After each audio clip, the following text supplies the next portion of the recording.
Bonjour les coachs, bienvenue sur Coach Corner. Je suis très heureux d'être là et de pouvoir partager avec vous quelques petites clés. À la demande d'Emmanuel, en fait, ce que je voudrais partager avec vous, c'est comment est-ce qu'on peut constituer notre Dream Team. Constituer notre Dream Team, c'est quelque chose de très important. Et en même temps, ça ne se fait pas de façon si facile. On parle souvent de la cohésion comme étant un élément à atteindre, mais souvent, ça fait partie de ces concepts que j'appelle les concepts mou-flou, c'est-à-dire c'est mou, c'est flou, on ne sait pas exactement ce qu'on veut faire.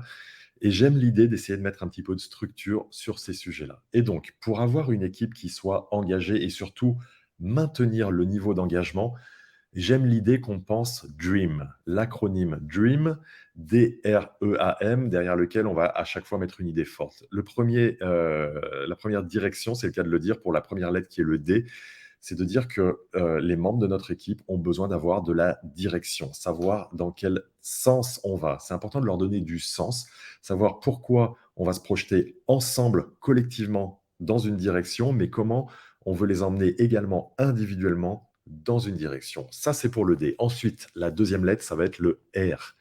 Chaque membre de l'équipe a besoin de reconnaissance. La reconnaissance, c'est un des besoins majeurs des êtres humains. C'est également ce qui crée leur perte parce que, à force d'être dans l'attente de reconnaissance externe, lorsqu'elle ne vient pas, c'est là qu'on est dans le dur, c'est là qu'on est mal et qu'on peut vivre la frustration, la déception. Et là, on a besoin, à travers ce R de la reconnaissance en tant que coach, de valoriser la personne, pas nécessairement sur ce qu'elle produit, ses résultats, mais plus sur son engagement, son travail, son labeur du quotidien. Troisième lettre pour Dream, on a le E qui va correspondre à l'environnement social. L'environnement social, où là, on va pouvoir parler de deux types d'ambiance. Une ambiance liée au travail, à ce qu'on a réalisé, et également une ambiance plus sociale, c'est-à-dire dans le sens d'avoir des affinités, d'avoir de la connivence, d'avoir des petits trucs à partager ensemble. L'environnement social est quelque chose sur lequel, en tant que coach, on a beaucoup d'importance à apporter.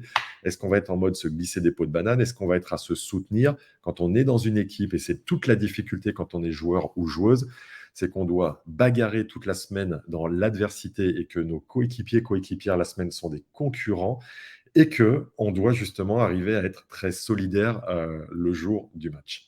Quatrième lettre, le A de autonomie. On a besoin, pour que notre équipe soit engagée, que chacune et chacun dans l'équipe soit engagé, de les responsabiliser, de leur donner des tâches, de s'assurer qu'ils vont pouvoir s'approprier une partie de leur entraînement, de leur préparation, de leur approche tactico-stratégique également. L'autonomie, c'est quelque chose d'important. Et le M, la dernière, c'est pour la montée en compétences. La montée en compétences, ce qui est très important, c'est que les êtres humains, et par définition les basketteurs et les basketteuses, ont besoin d'apprendre de nouvelles choses en permanence. Donc voilà, je voulais vous proposer cet acronyme. Je m'appelle Nicolas Rimbaud. Ce que je fais, c'est de mentorer des performeurs, que ce soit dans le monde de l'entreprise ou du sport de haut niveau, en alliant le mindset et le leadership.